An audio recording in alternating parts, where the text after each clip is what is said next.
Bonjour à tous, bienvenue dans ce nouvel épisode de Comics Presso. On avance dans le mois de décembre et avec ceci, on avance dans mes lectures de l'année les plus marquantes pour moi. On se retrouve évidemment avec un nouvel espresso et aussi un petit peu de bruit ambiant. Il y a des travaux, je suis désolé, c'est le jeu de ce calendrier de l'Avent.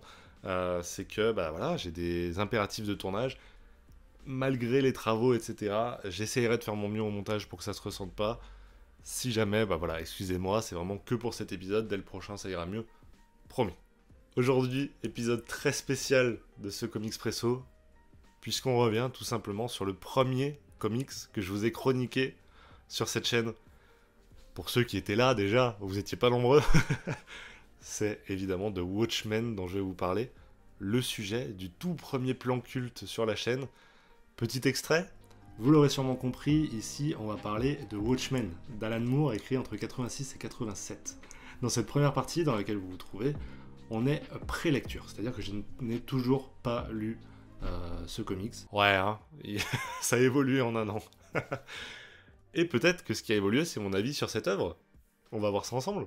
Pour faire très bref, un super-héros va être assassiné, et c'est ses anciens camarades de sa ligue, des Watchmen, qui vont essayer de résoudre ce meurtre, essayer de comprendre qui en est à l'origine et pourquoi, surtout. Évidemment, ce scénario-là, c'est vraiment un prétexte à une satire sociale qui est bien plus évoluée que ça. Mais c'est un récit qui laisse pas indifférent. Il y a des gens qui vont le détester, d'autres qui vont l'adorer. Dans quel camp est-ce que je me trouve? Bah déjà, sachez que un an après, sans l'avoir relu, j'ai des scènes qui me marquent encore. Les scènes de fin, notamment, mais aussi des scènes avec Rorschach qui marchent très bien dans mon esprit et qui fonctionnent encore aujourd'hui. Ou même simplement des cases. Je me rappelle de cette marque de rouge à lèvres sur le cadre, la mère du spectre soyeux. Voilà, je me rappelle de certaines images qui me marquent encore aujourd'hui, ce qui n'est pas le cas d'autres comics. Donc déjà, c'est un bon point. Ce que je me rappelle aussi, et en refeuilletant, c'est ce que j'ai retrouvé, c'est cette fascination à détester les personnages. Je trouve que pratiquement tous les personnages ont un côté détestable, qui les rend très humains, mais du coup, ça va de Ozymandias à Rorschach, en passant évidemment par le comédien, chacun a un côté très vicieux que t'as envie de leur mettre des claques, quoi. D'ailleurs, on va pas se mentir, Ozymandias, meilleur personnage. De loin. Finalement, c'est un récit que j'ai beaucoup aimé en général, en fait. Mais, putain, je vais me faire frapper. J'aurais aimé que ça soit un peu plus court et un peu plus concentré sur ce qui importe vraiment. Je suis désolé, je vais me répéter, mais toute cette histoire du pirate, vous pouvez me dire ce que vous voulez sur la symbolique de ces passages-là, ça me fait chier. Je me suis fait chier dans ces passages. Vraiment, quand au bout d'un moment, t'as plus envie de lire ces passages-là, c'est qu'il y a eu un souci dans la lecture. Pour moi, évidemment, ça reste hyper subjectif. C'est le point de vue d'un néophyte, d'accord, qui critique une œuvre culte. Je le sais, c'est le but de la chaîne. Si ça vous va pas, regardez pas, d'accord. Allez voir quelqu'un qui connaît vraiment l'œuvre. Moi, vraiment, je la critique d'un point de vue néophyte. J'ai trouvé des passages très très longs, d'autres qui m'ont ultra intéressé. Je trouve que la fin est hyper cool. Maintenant, par exemple, j'avais vu le film avant, ce qui n'est pas le cas de tout le monde, mais là, j'ai vu le film avant, et forcément, la plupart des twists, je les connaissais, même si la fin reste bien meilleure et bien logique dans ce comics-là, plutôt que dans le film.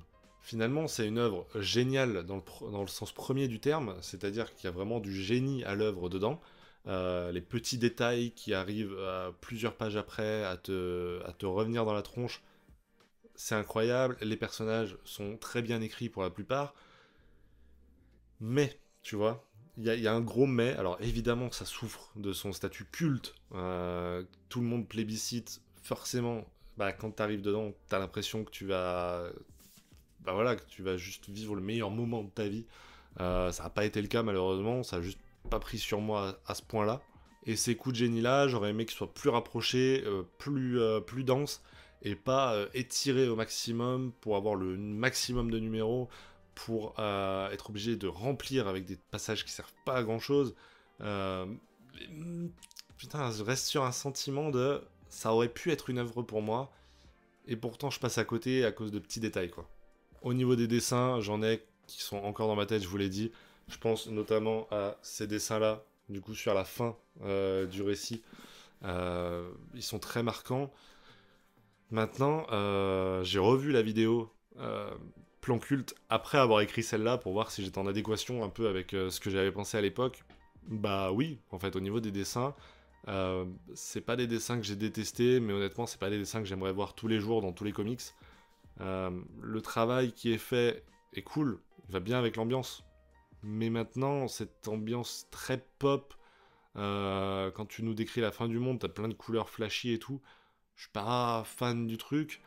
Je trouve que les visages, il y a un truc qui est très malaisant dedans, qui va encore une fois avec l'ambiance, mais voilà, les dessins font le taf, mais je les aime pas.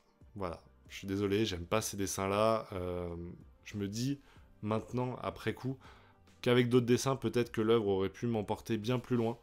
Et malheureusement, c'est un vrai frein dans la lecture. Et ils n'ont pas réussi à me prendre. Ils n'ont pas réussi à me prendre. Je pense que pour certains, c'est peut-être l'un des points forts de ce comics. Les dessins qui vont avec le scénario, pour moi, ça n'a pas pris. Voilà, ça arrive.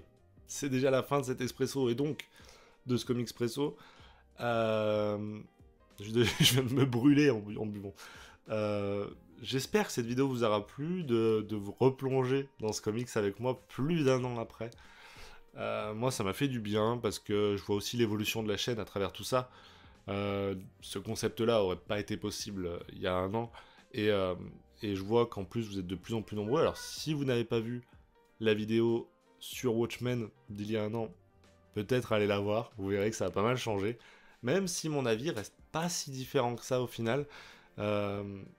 J'espère que ça vous a plu. On se retrouve nous demain pour une nouvelle vidéo, un nouveau comics, un nouvel espresso, un nouveau comics presso, cette série de vidéos qui revient sur mes 24 lectures les plus marquantes de l'année. D'ici là, passez une très bonne journée et à demain.